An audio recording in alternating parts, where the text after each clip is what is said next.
These fish have to hunt and eat fast-moving prey for a living.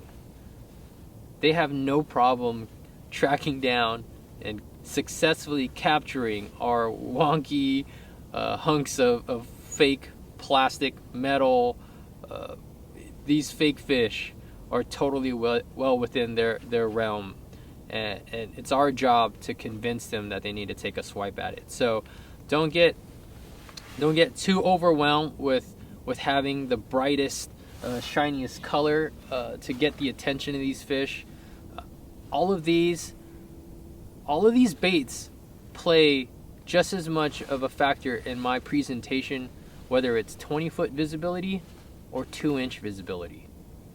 Remember, guys, like we forget these fish have a highly tuned lateral line, and fish that are in systems where it's traditionally low visibility have learned how to hunt in that. And we've got technology in the front of this boat now that has confirmed this behavior. I've watched fish come from tens of yards and continually track a bait this big. Its presence and profile and displacement in that water is minuscule compared to some of these baits. They know these baits are down there. Okay, so don't get too wrapped up in color. If anything, this is one of the most underrated swimbait colors out there. Straight white. Go back to your fundamental styles of fishing. I mean, how prevalent has a white spinnerbait been? How prevalent has a white topwater been? In crappie fishing, how deadly is a white crappie jig? White is a fantastic color. It's kind of an all-purpose color. It gets bit well in clear water. It gets bit well in stained water. It gets bit well in dirty water. It's a very natural color, but at the same time, it's not too loud, but still kind of highly visible. I've had great success with smallmouth, largemouth. Stripers obviously have a preference for white baits at times. The muskies have absolutely gone bonkers for us. I built a crazy rig with the spinners and stuff that we were showing off on Ike Live, and I call that one the poodle because it's got a big white swim skirt in front of it, and rotating white blades. Like, there's a lot going on, but white is an incredible color. If you guys are having a hard time picking one, because I mean, look what I got here on the deck here. I've got realistic trout patterns.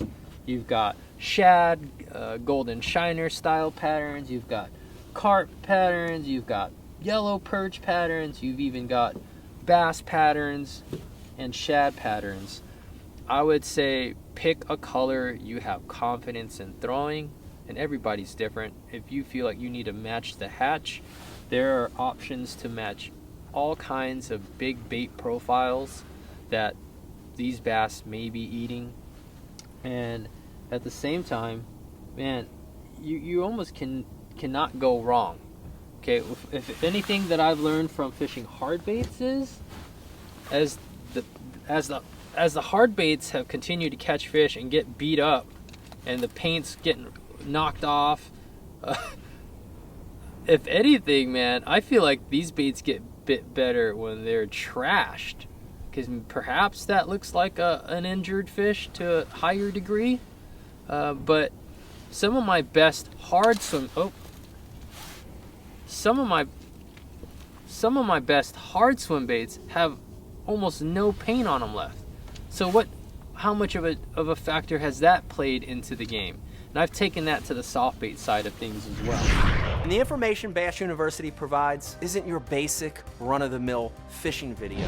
This is specific information from A to Z to help you learn, get to the water, and become a better angler quickly.